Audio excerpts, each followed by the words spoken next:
учебного года учителей поздравляет Путятина Катерина, солистка вокальной студии «Джерей», лауреат республиканских, всероссийских и международных вокальных конкурсов, обладательница знака отличия за особые успехи «Серебряные крылья» с песней «Школа моя».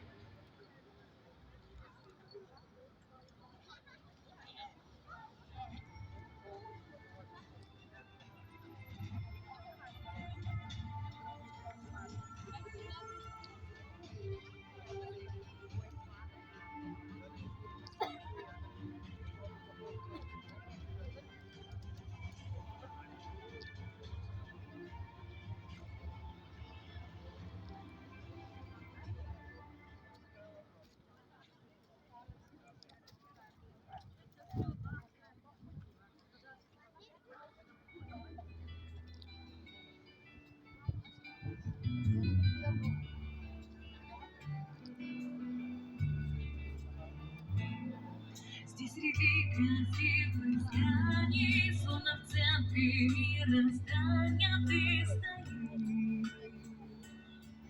Ты сокровищница знаний.